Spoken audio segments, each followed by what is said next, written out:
Chengu, stop it. You're starting to make me look like I don't have any original ideas. So my greatest fear is pretty much the same as Chengu's. I don't want to die in some horrible, painful, torturous way.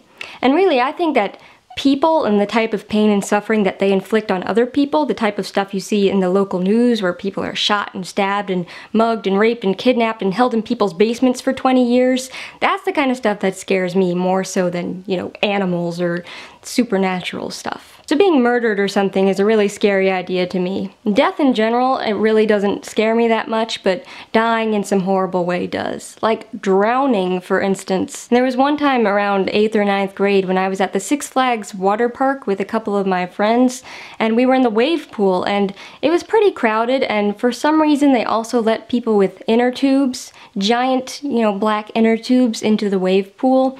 So I'm a pretty small person, and I was in the wave pool and a big wave came and I kind of went under, but there are all these people with inner tubes all over the place, and as I went under they were kind of on top of me and I couldn't really get out. I couldn't get out from under the water and I was just being rammed into by the waves and the inner tubes and everything, and I was like, I am going to drown.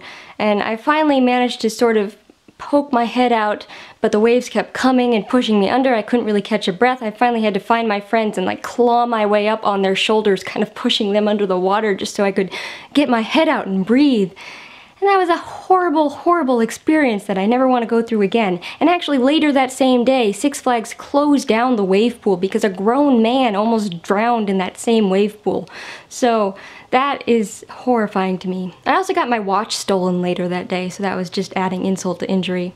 And then when I was much younger, I was in a pool in one of those little plastic inner tubes, and I flipped over in the pool and I couldn't get myself back up, and my mom's friend had to jump in and save me. So drowning is a horrible way to go, I think, and I get very nervous about the thought of drowning. And now, a story. So there was this family, a young couple and their 5-year-old son, and they moved into this big old house in this nice neighborhood. One day, the mom was in the laundry room in the basement, and she heard her son in the next room talking to somebody. And she stopped doing laundry, she went out to the next room, she said, "Who are you talking to?" And the little boy said, "The sticky man, I'm talking to the sticky man." And she thought that was kind of cute. He had an imaginary friend he was talking to, playing with, seemed to be having a good time. As time went on, he kept talking about the sticky man, you know, in other areas of the house as well. He would always mention him, and it got to the point where he was talking about him so much that his parents actually started to get a little bit worried about him. They said, you know, it's good to have imaginary friends, it's good to use your imagination, but you have to understand that the sticky man is not real. And at this, the son got pretty upset and he was insistent, no, the sticky man is real, and he's getting mad at you for saying that he's not real. And as time went on, the parents started to get a little more worried because he was getting more and more insistent. No, you have to believe the sticky man, he is real, and he's gonna be really mad at you if you keep saying he's not real. And so one day, after they'd been in the house for a while, the mom came to the top of the basement steps, and her son was standing there just looking down, and he was very excited and kind of agitated, saying, "The sticky man is coming, the sticky man is coming," and he is mad. And at this, the mom said, "You know what, I'm gonna go down into that basement, I'm going to show him that there's nobody there, that he's not talking to anybody." So she went down into the basement and she opened the laundry room door, and there, on the opposite wall, there was a man.